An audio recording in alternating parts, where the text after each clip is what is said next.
Tonight's guest needs no introductions, but I'll give him one anyway. He played a total of 356 games for Fitzroy and Sydney, kicking a total of 289 goals. He represented Victoria 14 times, captaining the team and taking out 2 E.J. Witter medals. He was a 5-time Best and Fairest winner at Fitzroy and was named in the team's Team of the Century and is a Hall of Fame at that club. He's a 7-time All-Australian and 2-time captain of the team. He's also been inducted into the AFL Hall of Fame. He has coached 268 games with Sydney and Melbourne, winning the 2005 AFL Premiership with the Swans. He is Paul Roos. Welcome to the Demonland podcast. G'day, boys. How are you? Good, thanks. Roosie, thank you for joining us. We know you're a busy man and we appreciate you taking the time to have a chat. You're speaking to an audience that wants a bronze statue of you built outside the MCG. How do you rate the Demons of 2018? And, well, can we still go all the way, or is this side still too young and inexperienced for a flag? Yeah, look, I think they're on track for where I thought they would be. I always thought last year was going to be, really on the fringe of the 8 still, because last year they were still probably a little bit young. I think this year it's a bit different, with the competition the way it's at. I mean, we've seen the Eagles, who are quite an experienced team, and we've seen Richmond, who are playing really good footy as well, even though they got beaten the other night. I think Port are an older team, as are Sydney. So, look, they're probably just a little bit below those teams in terms of age, but in terms of their games experience now, the body shape and size. If you look at Jesse Hogan now, he's got a man's body, and obviously Brayshaw and Oliver and Petrarca and guys like that. So, look, my expectation at the start of the year was, I always say this pending injuries, my expectation at the start of this year was there was no excuses for not finishing in the 8. And I think, touch wood, they're on track to do that. And I think anything above that, to be fair, is probably a bonus where they're at. But we've seen with Richmond and the Bulldogs that, once you get to the finals, anything can happen. So, look, it's exciting, and I think they're in for a really good, sustained period of success. And, over the next 5 to 8 years, we should see the Demons playing in the finals, year after year. That would certainly be music to our ears after the last few years. Paul, there's only 14 players left on the list from when you took over the job. When you arrived, did you identify sort of a core of players that you wanted to build around going into the future? And if so, was there anyone whose progress you were actually really surprised by that might have come from outside that group? Yeah, probably the first year. I mean, it's hard when you're coming from a different club. I found when I coached Sydney, having played there, you already know the players, so you really understand their capabilities. But when you come from another club and you arrive at a new club, it's probably 12 months before you realise who you think is going to make it and who you don't. So really the first 12 months is just assessing all the talent, and then at the end of that first 12 months, I think you've got a better idea. Look, I'm really pleased with the progress of Neville Jetta. I just think Nev, I happen to be watching Melbourne when they played the Bulldogs. I think it was late in the season, the year before I took the job, and I was really impressed with the way that he actually defended on bigger opponents. And look, he looked a bit unfit at the time, and obviously that he was defending a lot of inside 50s. And I felt that he had some genuine AFL talent, so he sort of hung on the list, when I first arrived, and Todd and Jason and I discussed him, and Josh Marnie, and gave him an opportunity. So it's great to see, how well he's playing. He's progressed unbelievably well, which is fantastic. 𝗟𝗄𝗀𝗁𝗀 Gawn's another one, I guess, with knee injuries. You never really know how they're going to respond, and I heard a lot about his talent, and, that's certainly come to fruition as well. So they're probably two that stand out. I mean, Nathan Jones, I knew Nathan and respected him already and knew what a great player he would be. But probably two that, I love where they've got to in their footy, is Nev, who's potentially All-Australian, and obviously 𝗟𝗄𝗀𝗁𝗀 is as well. So they're two that have reached really great heights after, probably the depth of where they were, one with injury and one, nearly getting delisted. And did you have a strategy for turning over the rest of the list, like with respect to the players who are on the list? There was obviously a lot of players there who weren't going to be there a couple of years later. Did you sort of, I know you said you wanted to take that first year to sort of understand more about them. Did you sort of have a vision in your head of turning over a certain amount of players every few years for the time you're at the club? Not necessarily. I've got a vision for how footy should be played, and probably that's the strongest point, of a coach and a coaching group. And I brought in, Ben Matthews, Daniel McPherson, Brett Allison, George Stone. So they all had similar philosophies. So we really just built the player list really around the philosophies we had to win a premiership, and then you give your players a chance to say, well, can you can you do this? Are you capable of doing it? So I didn't really have any preconceived ideas about how many players we turn over or which players they might be. I think it was really just built around, if to be a premiership team, you have to do X and Y. And, we gave players an opportunity to do that over the course of the period. And obviously, as you suggested, many of them are no longer there for different reasons, because we're seeing some players playing really well at other footy clubs. Lyndon Dunn, Jeremy Howe yesterday, Collingwood, Chip Frawley's gone on and played in the premiership. So, some left for different situations. 𝗟𝗶𝘀𝘁𝗃, who left after I was playing really well for Port, sort of thing. So it's not always clear cut, but the ones that I suppose we wanted to get rid of, the ones that didn't really fit that mould of playing in a premiership. So it wasn't around numbers. It was really around, this is what you have to do in order to win a premiership. And then from a recruiting point of view, Jason Taylor, 𝗟𝗶𝘀𝘁𝗃, Josh Marnie, we're all on the same page in relation to the type of player that we wanted to bring into the footy club. Paul, what was it about the Melbourne job that ultimately attracted you to it? Because as supporters, we know better than most. It wasn't just the hardest gig in football. You actually faced a monumental task to rescue a club that was effectively on its knees. Yeah, look, Peter Jackson and I spoke a lot, and he didn't sugarcoat anything. He let me know how difficult it really was, and that was probably, I liked his honesty. I liked the fact that they really had a clear understanding of where they were, which wasn't great, as you said, and I don't have to sort of remind any of the Melbourne supporters how bad it was. So I think that was probably the first step. The second step was probably Dave Misson was there, who was my fitness guy when I was at Sydney. So having a chat to Misso and understanding more about the player group as well. Meeting the leadership group was a big step. Chatting to them prior to taking the job, and the honesty that they expressed and the responsibility that they took for where the club was at. But they also gave me some reasons why they felt it was where it was. And they were really honest, good bunch of guys.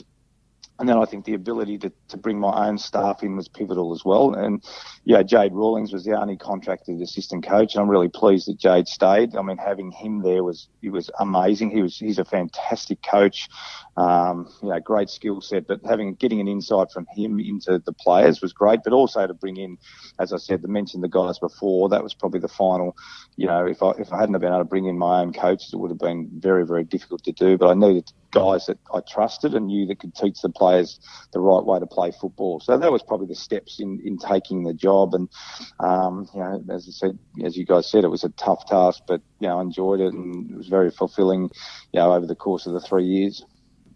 And speaking of bringing your own people in, there was a lot of talk right from the start about a succession plan and who was going to follow you. Is it true to say that we had serious interest in Stuart Dew before Simon Goodwin, but we couldn't extract him from the Swans? Yeah, look, there's probably two phases of it. The first phase was when I first took the job, and we sort of spoke to a number of people, Adam Simpson included. There's a few others, obviously, that probably people wouldn't know about. We spoke to Adam, and he obviously got the West Coast deal. So Stewie was in that sort of first phase of the discussions, but Stewie wasn't at the point where he, with his family, a young family. His wife was reading the news on, I think it was Channel 7 or Channel 10 up in Sydney. So really it was more a case of he couldn't sort of leave the state of New South Wales, which was fine. So that once that first phase finished, the second phase was the following year, and then we interviewed a number of other people and et cetera, and Simon Goodwin was obviously the standout in that process. So really the second process presented us with an opportunity. The first process we went through didn't, for a number of different reasons. And obviously Simon's been fantastic, and the fact that he was there for 2 years and now has gone on to be a very, very good coach in his second season. And what sort of gave you, I guess, the confidence that he was the right man for the job? Probably the fact that he talked a lot about relationships, and that was something that we were really big on, the Swans boys, about building relationships, talked a lot about standards, like how do you build standards within a footy club. That was another thing. So they're probably the two things. I think if you're going to be a coach now, you have to have really good relationships with your players. And also if you want to be a good organisation, or whether it's corporately or football club, you have to have clear standards, clear behaviours, and a clear understanding of what they are and what's expected of all the players. And they were probably the things. I was always a big Neil Craig fan, and I think the fact that he was captain under Neil Craig, and I understood a lot of Craig's philosophies, and Neil had been at the footy club, Melbourne Footy Club as well, and So I think that was a big plus also, the fact that he'd been under a really good coach at Adelaide, being captain of a footy club as well. And I think also being at Essendon at a really bad time and a tough time, I think that helped him also. So there's a number of factors, but probably the main ones were the fact that he was big on standards and relationships. And that was probably the thing that we all, 𝗨𝗏𝗀𝗀, myself and Josh Marnie. Roosy, you must look at the current team with a lot of pride, given the role that you played in bringing this group together and building them up. When you handed it over to Goody, were you happy with the progress that had been made in your time, or were there areas that didn't quite meet your KPIs or targets that you'd set? Yeah, look, it's interesting. I mean, when you're going through the process, you tend to lift the bar a lot while you're doing it. So I think I said at my final press conference, you probably had to go back to the first press conference with myself and Peter and Glenn to really think about what we set out. And I remember saying at that first press conference, we wanted to get up around the 8 and be a 50-50 team. We wanted to get up our percentage around 100. Percentage is a really good benchmark of where you're at. So if I look back, at the start, we definitely ticked all the boxes that I wanted to tick, and gave a team over to a new coach that was capable of playing finals and capable of a sustained period of success. So I think we ticked that box. But clearly, as you're getting into the job, you lift your standards and your expectations get higher. And I think we got to 10-10 in the last year, and we played Carlton and Geelong in the last 2 games. It would have been nice to win those 2 games and play finals. But as I said, when you look back on what we set out to do, Glenn, Peter and myself, I think we ticked the boxes. And then, I was able to hand over, through a lot of hard work. You mentioned, the recruiting. I mean, Jason Taylor was fantastic. 𝗨𝗏𝗀𝗀, was fantastic. Josh Marnie. So it's really a whole club approach, and that's what really impressed me about the footy club. They were really united, even after some really tough times. And the admin staff were just amazing. Some of the people I met there and some of the work they did through that really tough period was great. So I think just to leave a united footy club, a club with a great list, and a club that was, looking forward to sustained period of success, playing, making finals, top 4 and giving yourself the chance to win premierships. I think that's where they're at the moment, which is exciting. And I think one of the most important things we talked about when you arrived was building from defence and cutting down the amount of goals kicked against us, which was quite extreme for the couple of years before that. And we definitely saw a big drop in points against. I think at one point during your first season, we were actually conceding less points in a game than any time since about the 1960s. But did you have a frustration at the other end where our attack seemed really toothless for a while? I think possibly just bad luck in losing Jessie Hogan and Mitch Clark unexpectedly. But was that sort of the reason, or did we have to just tip the balance more towards defence first before we worked on attack? Yeah, look, it's always the hard thing to do, I guess. Probably there's definitely a focus on contested ball. That's where the game starts. So we had to focus on that, which now you can see how good they are at contested ball. But you're right. I think they were leaking about 122, 130 points a game, and I think we got it down to six goals better in the first season. So, and look, what you notice, and it's really interesting watching the Suns play and some of the other teams down the bottom. Your midfield is so drives both your defence and attacks. But if you're really focusing on defence, your midfielders tend to be exhausted because it's hard for them to run 2 ways when they're young or they haven't been taught to do it. So if you're running really hard defensively, you're able to stop the opposition. But then when we get the ball, you want to run hard offensively. And it's just some players are incapable of doing it, particularly if they're younger guys. The older guys need to be taught how to do it. And look, Daniel Cross was pivotal in that. That's why we brought Crossy in. Crossy's 2-way running as a midfielder was elite. So we used him as a great example. But you have to teach players how to do it, and I think that's where the Suns are going through that at the moment, And if you don't get either right, you can't score and you can't defend, So really there was a big focus on defence, and I think you're right. We lost Mitch Clark, we lost Chris Dawes early in the season, we lost Jessie Hogan, so we had 3 of, that was probably an area when we looked at the side going into the season my first year, we thought, well, at least we'll be able to kick some goals, but it turned out the other way. So look, it's just unfortunately, really is part of the process. If you look at good teams, they just have the ability to run 2 ways and create offence out of their defence. And, it's just something we weren't capable of doing, but we worked really hard over the 3 years in order to get it right. And was that kind of why we had to play James Frawley in attack? Was it more out of necessity just because we'd lost all those other blokes? Yeah, absolutely. Yeah, look, there was probably a point there we just sort of thought, well, how are we going to score? How are we going to create scores? Because it wasn't fair on some of our forwards. We just didn't have any big power forwards. So, look, Chip did a really selfless job. He's probably our best defender. But the fact that we had sort of Lyndon Dunn and Cole Garland and a few of the guys that could defend really well one-on-one meant that we could throw Chip forward at times, and he created some goals for us. And he was he was quite a serviceable forward at times. He did a really good job in limited supply. So, look, we really had to manufacture our forward line at times. Often we were playing a Matty Jones and a Rowan Bale as sort of defensive half forwards, and they were doing really good jobs, just taking out the opposition, best sort of defenders. The win we had down at Geelong, I think in the second year, we basically tagged both the halfback flankers. I think it was Corey Enright was one of them. We took them out. So, look, we had to be really creative at the other end of the ground in order to try and score. But, certainly the first stage was contest, and then stopping teams from scoring and then building from there. Paul, you spoke a bit about Neville Jetta before. His career seemed destined for the scrap heap at the end of 2013. You came in, you gave him a second chance. He's now become one of the game's most reliable small defenders. He's in contention, as you said, for All-Australian again this year. Can you tell us a little bit more about Nev and what sort of happened sort of at the end of 2013? Because Nev's one of the fan favourites down at Demonland. Yeah, I just remember when we were talking about a list, and to be fair, I think Tyson and Jace were reasonably positive about him, but I mentioned to them, as I said, the game I saw him play, and during our discussions at the end of the season, they asked me, look, what I think about Nev Jetta, and I said, guys, I think there's something I see in him that's really positive, and we talked about the game that he played, and they said, look, it was a really positive game against the Dogs, and probably because to be fair, we were reasonably limited in talent. The talent that he had, that we see now, he had the ability to tackle, he had the ability to win one-on-one contests. He was probably just reasonably unfit. So after the discussion we had, we all agreed to give him another opportunity.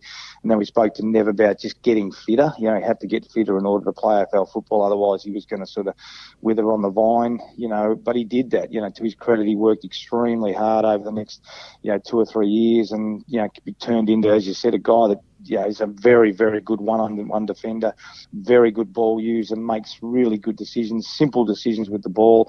He's got a great skill set. So once his sort of professionalism and his training standards started to lift, we saw, what a great player he can become. So it's really exciting when you see that happen, and players have to make the choice in order to be AFL players, and he made the choice that he wanted to, and, he's extended his career by, could have been all over, as you said, at the end of 2013, but he's extended his career now to be one of the premier defenders in the competition.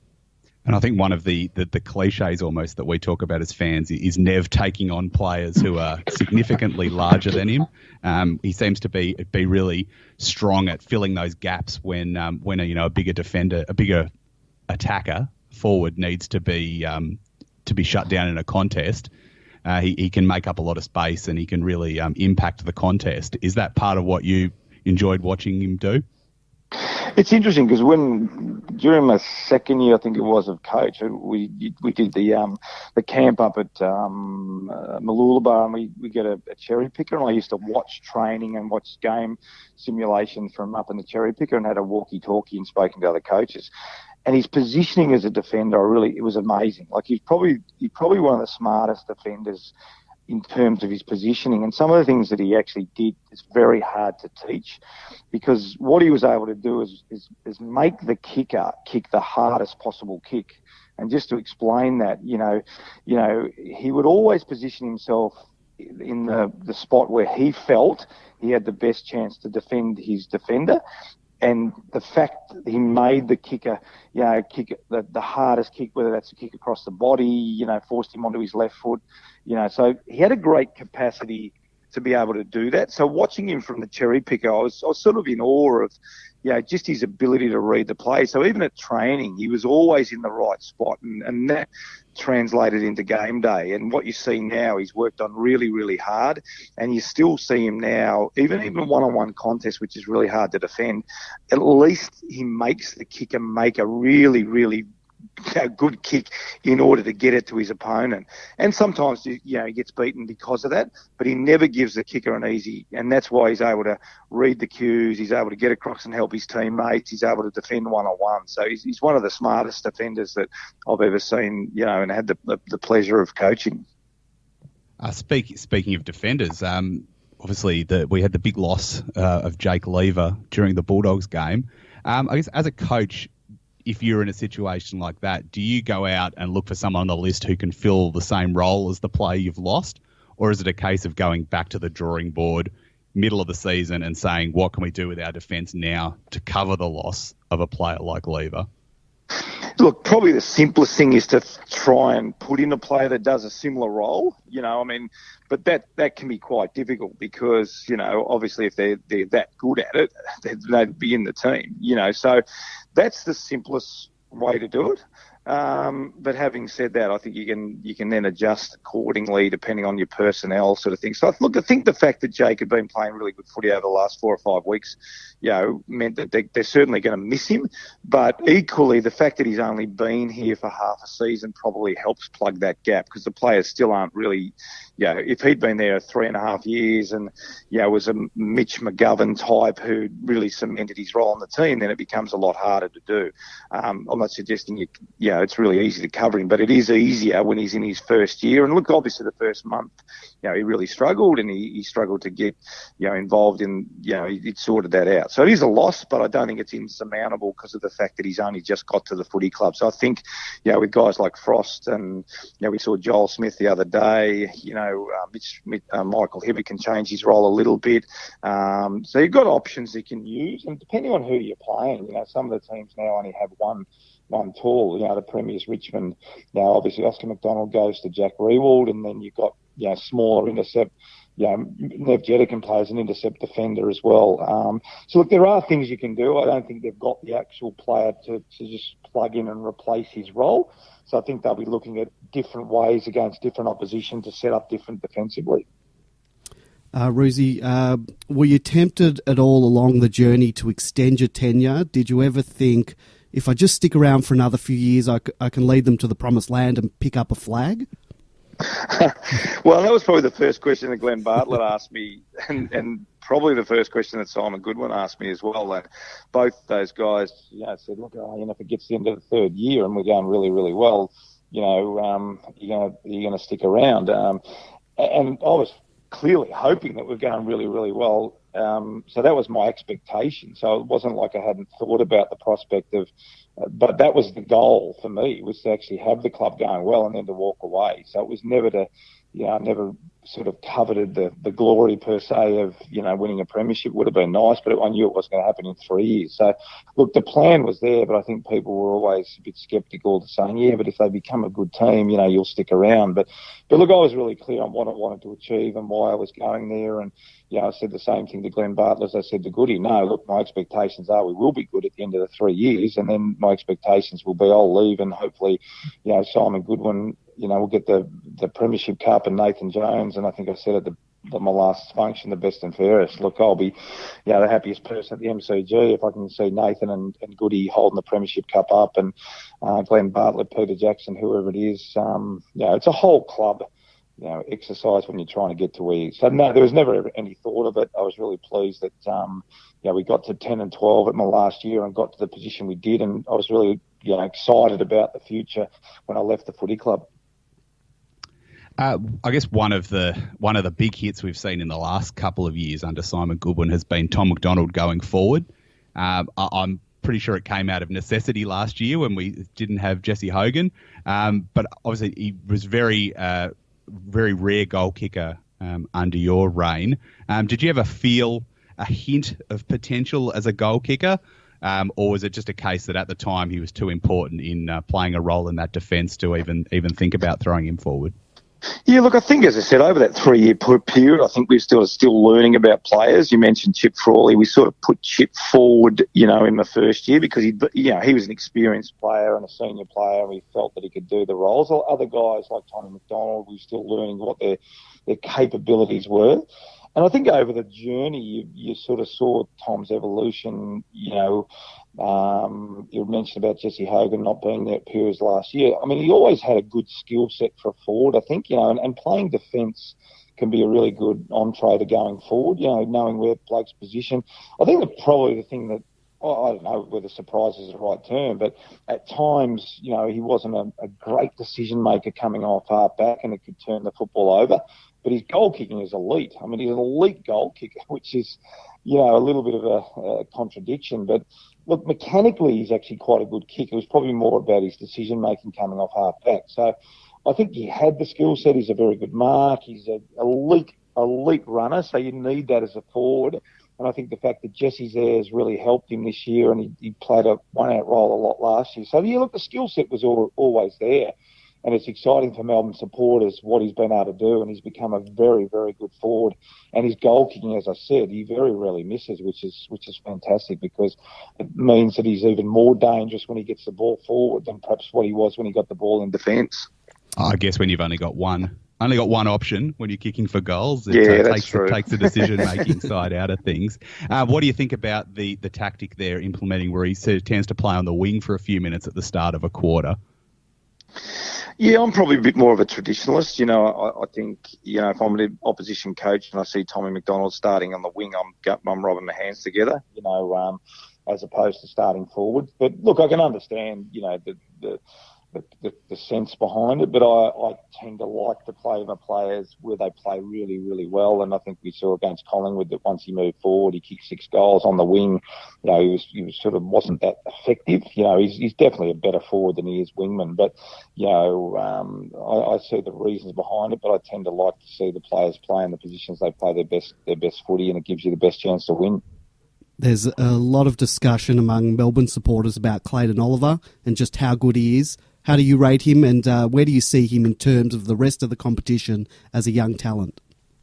Yeah, it's funny, and I've told this story before, but I probably have to go back to, I think it was about 6 or 7 weeks to go in the season, and I had a bit of time up my sleeve, and I just said to Jason Taylor, I said, look, can you give us a look at some of the players? And he gave me a list of sort of 10 players to look at. I didn't know much about them, and I just looked through the 10 players. I walked back out and I said, tell me about Clayton Oliver. Where do you think he'll go in the draft? So I think at that stage, they were sort of talking a late first-round pick, and I remember saying to Jace, I said, geez, if there's 15 players better than Clayton Oliver in the draft, it must be a very, very good draft. I mean, he just had elite skills around the stoppages.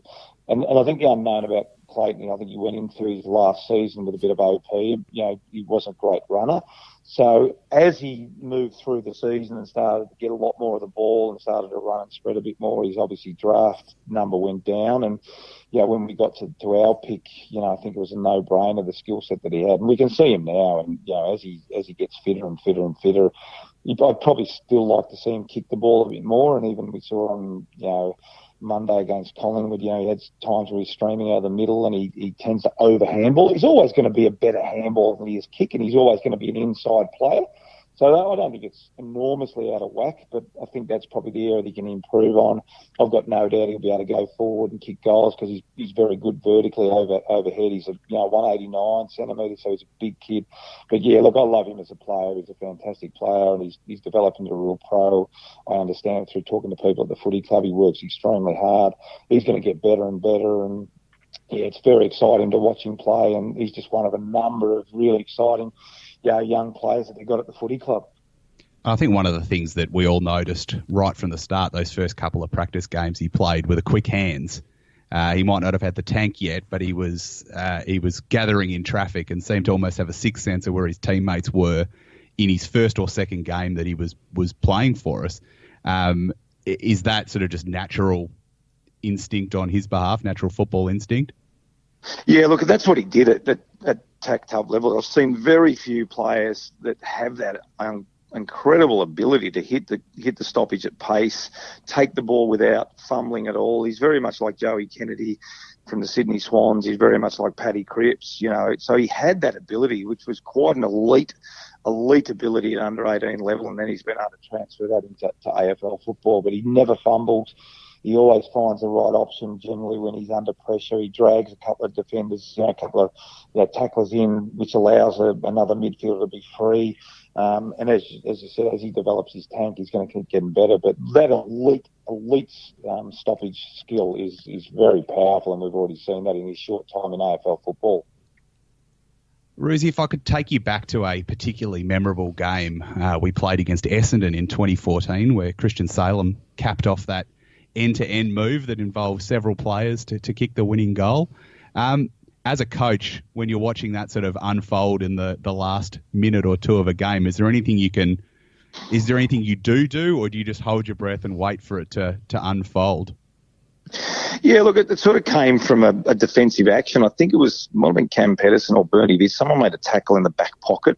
And I think the most exciting thing about that is something we'd really practice a lot, the chain of handballs and overlap run. And we talked about it before, the ability to defend and attack. And but I remember sitting in the box thinking, as Christian market, that's something we've trained over and over and over again. So those little wins in that first season offensively were really, really good. We showed obviously that piece of vision, with the tackle, with the follow-up, 3 or 4 or 5, 6 players getting involved in the chain, and then all of a sudden a little chip kick to Christian Salem. So I think that was probably the most exciting thing about it. In the first year, the little wins that we had over the course of the season had to be celebrated, and the way we wanted to play had to be celebrated.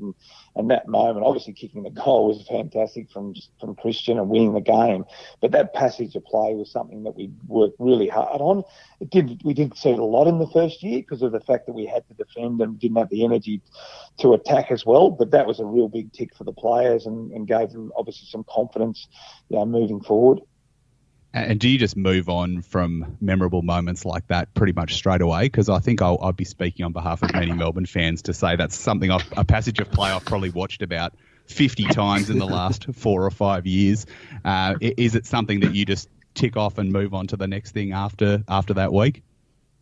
Yeah, probably after the week. I must admit, it's probably more those things I think about after I finish coaching. When you look at, I went to the game, on Queen's birthday and watched the game. And I still watch it a little bit from a coach's point of view, and I still look back to those little moments.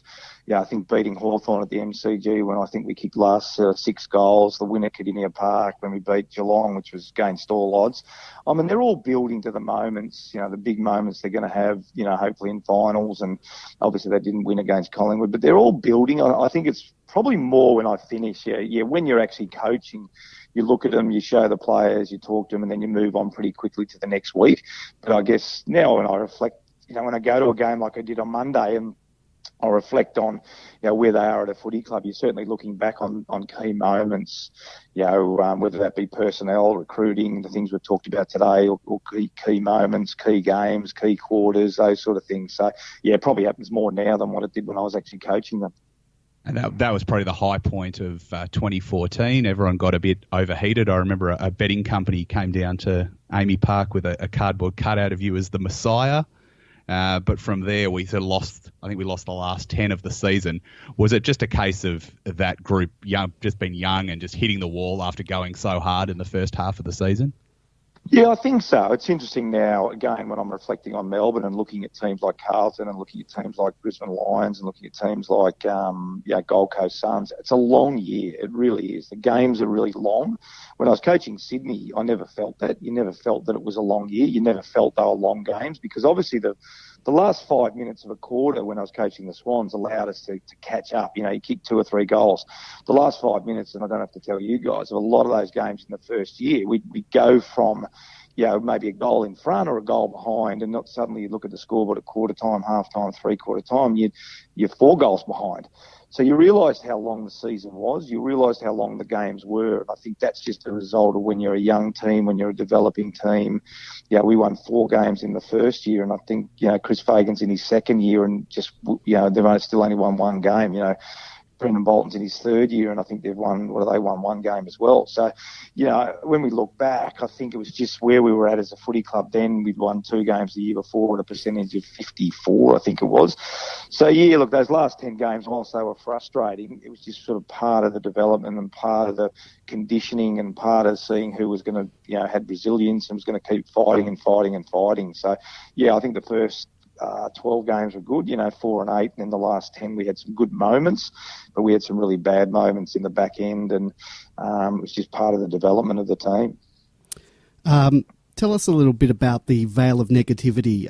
We supporters have got our own name for it. It's the MFC Supporters Syndrome. How do you overcome it? Because the list that you took over, the club that you were coaching, they were shell-shocked from 2 years of constant thrashings. What would have happened if you had failed? Did you ever contemplate that might happen, that you couldn't bring the team back up? Yeah, look, as I said, getting to know the players, and I think some of the players there, the reason they're not there anymore is because that 5 or 6 years was so hard for them. When you come to a footy club as an 18-year-old and you're getting beaten every single week and you're not getting taught the right way to play, it's very hard to change your habits. So a lot of the players that aren't there anymore were a result of the fact that they just couldn't overcome the mental scars and how difficult it was and how hard it was to change the habits that they had. It's funny, even now, it's interesting after they got beaten by Collingwood on the weekend, and I've read on Monday a couple of things about, it's just the same old Melbourne. I can't believe people even mentioned that. I mean, as you mentioned, the players wouldn't even remember that pre-2013. Clayton Oliver wouldn't have a clue what happened then. Neither would 𝗟𝗶𝘀𝘁𝗃 or Christian Petracca. I think it's just the industry that we're in. Until you win a premiership, it was like Richmond, they're always going to finish ninth. Until you win a premiership, people are always going to say, is it a reality check? Is it the same old Melbourne? This is a completely different football club. There's not even any similarities between what it looks like now and what it was when I took over in 2013. So even to make those analogies, and I think I sort of said at the time, look, I understood why. I mean, I'm a football fan as well. I'm not just a coach and a player. I'm a football fan. So I understand the weight that the coaches carry, even though I only took over in going into 2014. Clearly, I felt the expectation. I felt responsibility for the previous 6 years. I hadn't even been there, but you still feel that responsibility. So you want to get there in a hurry because you understand what the supporters have been through, and you understand when you lose, it's the same old Melbourne.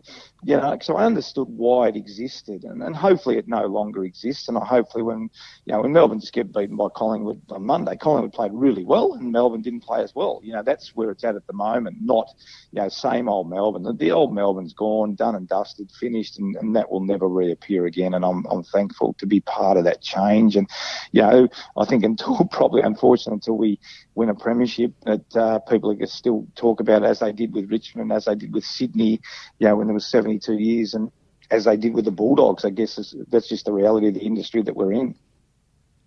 Speaking of the famous Vale, could you tell us about the second last game of 2016, which was against Carlton?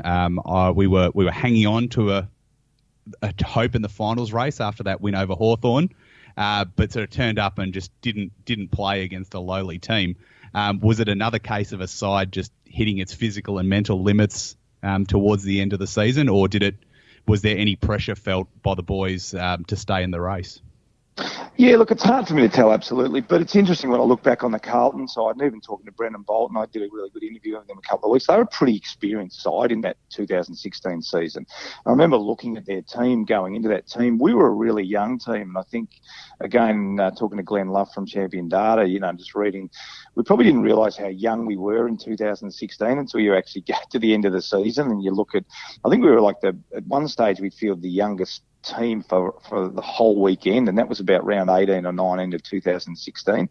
So we were a really young team. Carlton were a really experienced team, as it turned out. So we sort of did the rebuild a little bit differently to what Carlton have tried to do. And I think if you look back on it, as much as, we wanted to win that game clearly, and I think the reason I say that is more the following week as well. When I went down, we went down to, Geelong, Kardinia Park, and we just didn't give a yelp at all. And I looked at the players at halftime and three-quarter time. They were just exhausted, after really big years. I think we were 7-10. We won 3 in a row, including, I think it was Hawthorn, Port over in Adelaide.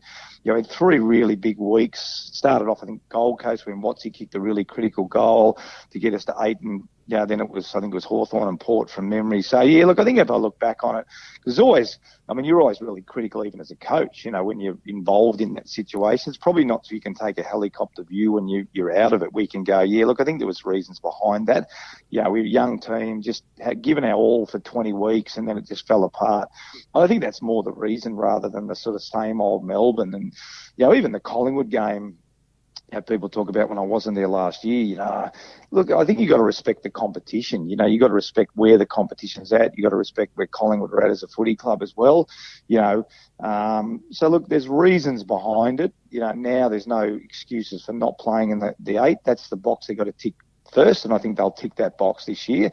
If we can make the finals this year, then we're really well on track for doing as a footy club what we set out to do 4.5, 5 years ago. Something I noticed during your time at the club was in the pre-season we tend to play quite a lot of our best 22 in all the practice games. There was a couple of years there where I think Max Gawn pretty much played first ruck for 95% of all the practice games. Was that a deliberate decision to get games into the group? And did you sort of identify the potential balance of getting the games into the group versus the risk of fade-outs towards the end of the year? Yeah, it's a good question because it's probably very different to Sydney. Sydney, we didn't play many of our good players in the first pre-season game. We just built up slowly. But we had an experienced group at Sydney, and we took the approach that we're probably going to play finals, and we wanted to get it right. We wanted to make sure the players were fresh. Whereas at Melbourne, it was, had to use the 3 games as rehearsals. You had to do that in order to teach the players how to play footy. So there was probably a bit of that. We really didn't think too much about the back end of the year at Melbourne. We really thought about how do we get the players playing well for round 1, how do we get our best team on the field for round 1, how do we educate the players. So it's certainly a very different philosophy, and that might have had a bit of an impact as we got towards the end of the season. I guess that's the unknown of what we tried to do, but we had to use those practice games as practice games and rehearse full dress rehearsals for round 1, which is something we probably didn't have to do at Sydney. We traded for Jake Melton at the end of 2015, and after starting in defence, he became a very successful forward. Where did you see him playing when he was recruited? Yeah, I remember seeing Jake as a young kid. We had when I was coaching Sydney, we had pick 6 and pick 14, I think it was. And Jake was in that draft. And so I watched a lot of him and I really liked him. He's a midfielder as an underage. He had a fantastic final series, a really good season. And we were nearly drafting him. And I mentioned this to Jake when I spoke to him. We nearly drafted him when I was at the Sydney Swans. Clearly he'd lost his way through the Essendon drug period there, which was really disappointing for the majority of the players, obviously, been well documented. So he clearly lost his way in terms of confidence. Goody really liked him. Goody was a big fan of his, had a lot to do with him at Essendon, as was I. So we were on the same page in terms of recruiting him. Obviously, the first year he didn't play, and then had to find his feet last year. And I think it was just a matter of moving him around, where he could play, what his best role was. And I think it took him 12 months to get back into footy, get his enjoyment back, enjoy training, get playing with the boys, getting with the group. And he's had a fantastic season this year. So probably surprised me a little bit as a forward because I saw him more as a midfielder. But as you can see, he's hard, he's tough, he can mark it, he's good on both sides of his body with his kicking. So the skill set we're seeing now is what I saw of him as a kid, and I think the best footy he played at Essendon was similar. But he's had a fantastic season in 2018, and it's really pleasing to see. He's a terrific guy, and it's great to see some of those guys playing good footy that went through that really difficult period at Essendon. And he's just one of the sort of good recruits we've had over the last few years. I guess Daniel Cross came almost free, and then Bernie Vince came at a draft pick.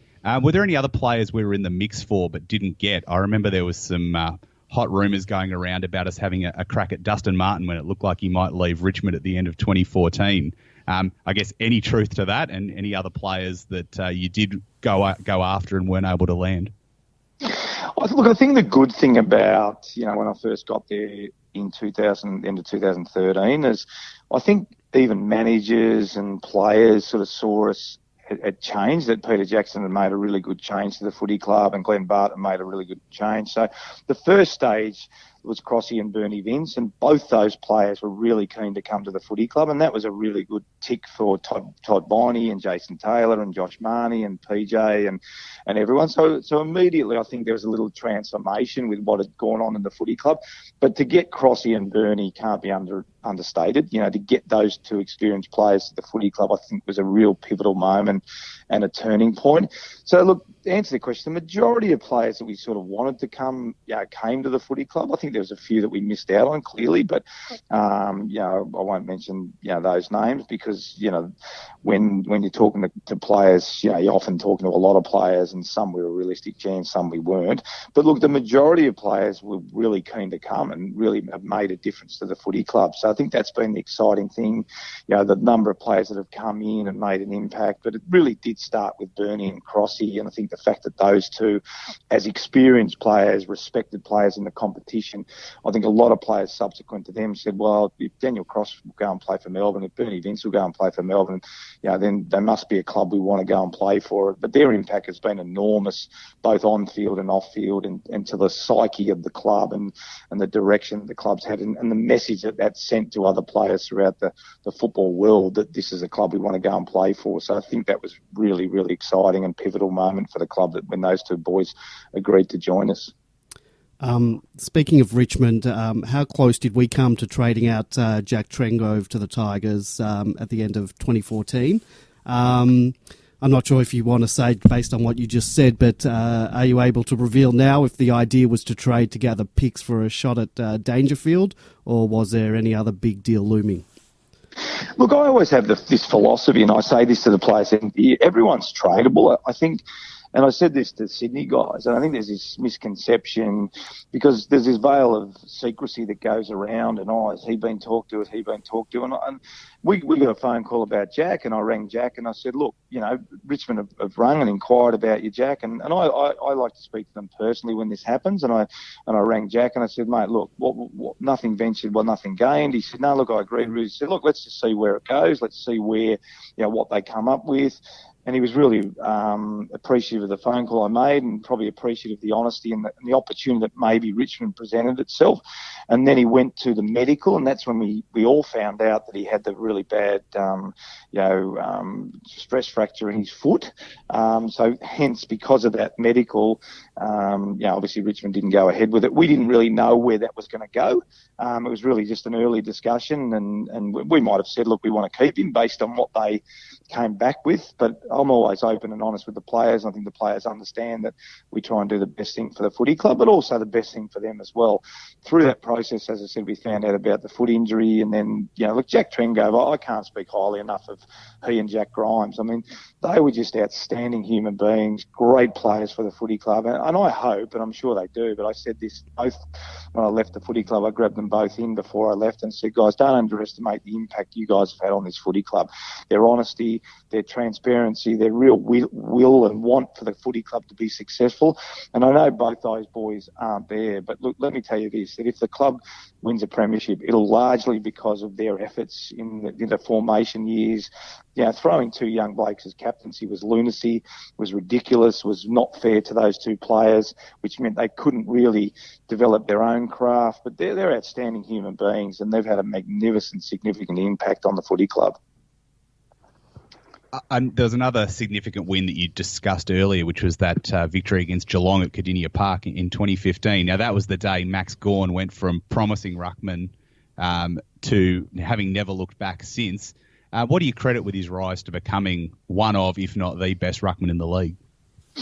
Yeah, it was a funny period. I think it was a time where he was playing a bit of seconds and he probably wanted to play seniors, and obviously how they all do. And we made him sort of play a bit more, and we gave him some instructions. We need him to see him mark the footy more. And I think he probably disagreed with how we were handling him. Look, I love Max. He's a fantastic guy. And then, it culminated with that effort at Geelong when we won the game, and he was just unbelievable, outstanding. I think what we saw there was the skill set that we now see, and he does that consistently. But you always have to give credit to the player first and foremost, because they have to have a desire to be successful, and even when they're getting frustrated, they have to turn that frustration into training and into work on their craft and into getting better week in, week out.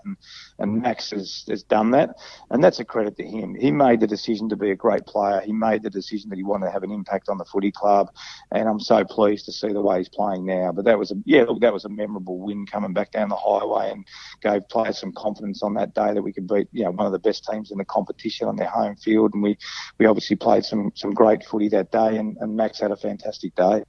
And I think with Max, one of the important things we see now is that he's got that ability to pop up forward and in defence, and just act as an extra tool as he goes through down there, and pretty competently as well. Was that something you guys worked on, that you wanted him to have more impact at the two ends of the ground as well? Yeah, absolutely. We felt probably one of the weaknesses was his marking. He'd get his hands on the ball, and then all of a sudden he started marking it at 𝗪cie, getting down the line, getting forward. And that was the moment we really thought, let's pick him now. And we can see that now. I mean, his work rate is phenomenal. His ability to get around the ground, as you said, to impact in defence, to go forward and take marks. I mean, he really is one of the premier ruckmen in the competition, but it's based on how hard he works in the game, how hard he works on his craft. And yeah, but it all started, I guess, back probably even in 𝗪cie, when we tried to encourage him to go for his marks. Look, he's 6'10", 6'11", and once he gets his hands in the air, it's really hard to stop. So his progression has been fantastic to one of the elite ruckmen in the competition. Flashing back to your playing career, Alec Djokovic is one of the great MFC icons of that era. We were lucky enough to interview him last year. Do you have any memories of playing against him? Yeah, he was probably more the deep forward, but I remember how athletic he was.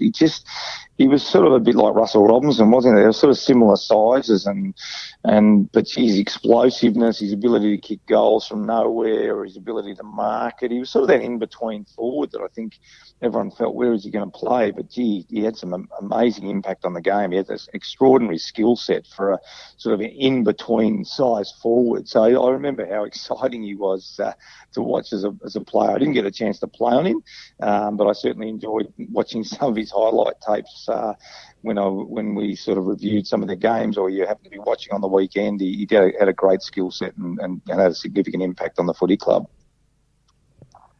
Roosy, your first season was the first time we played 2 games in the Northern Territory.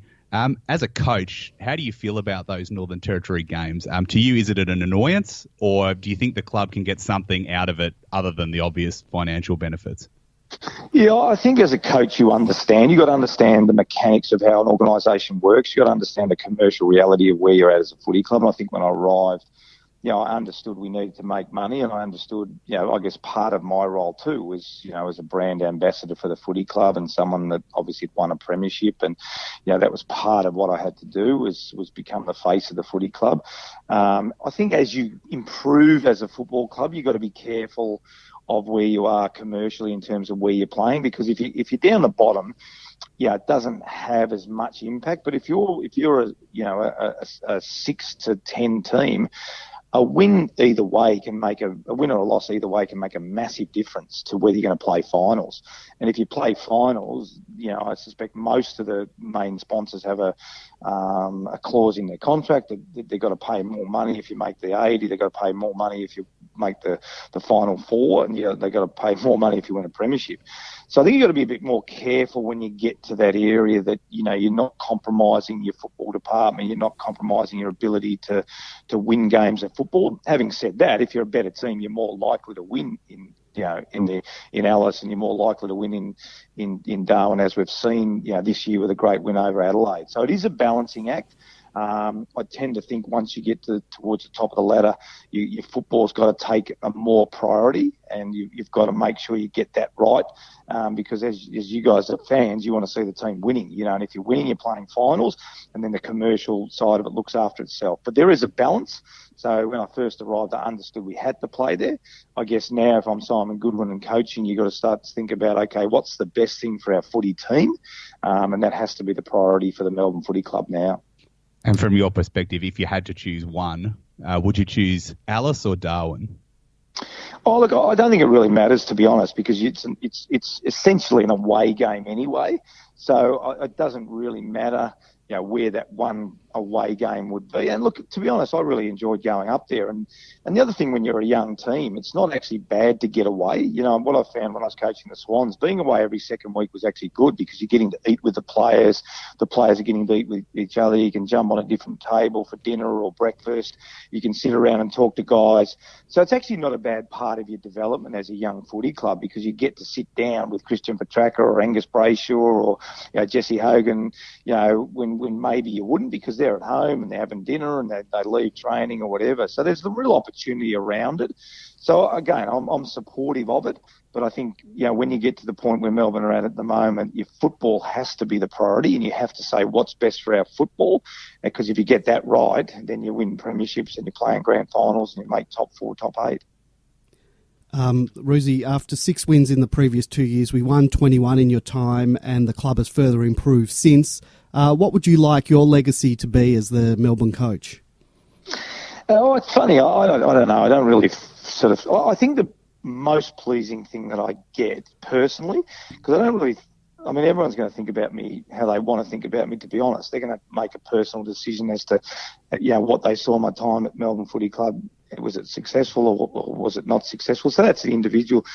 But when I went to the game on Monday and see the number of kids with Melbourne jumpers on, that's the most pleasing thing, because I think the letters I got in my last year were probably the most pleasing thing. Thanks, Paul, for what you've done. My son, my daughter can now wear their jumper to school. Yes. I reckon that's the most pleasing thing for me.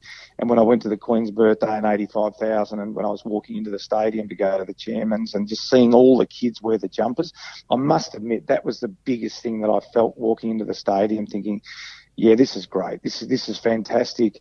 To the parents and my last, best and fairest, when the people thanking me at the club and saying, look, my son and daughter now wear their jumper with pride.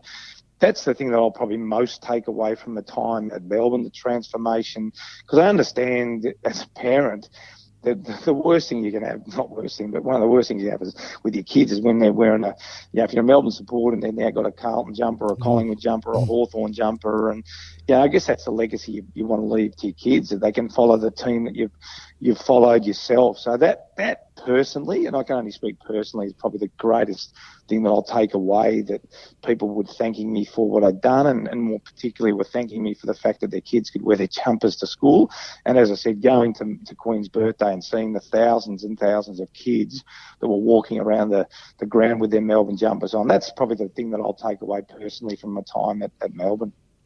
Well, Paul, we really want to thank you for coming on the Demonland podcast tonight, considering how busy you are with media and family commitments. And I personally want to thank you on behalf of all Demon supporters for having a huge hand in saving this great club that we all love so much.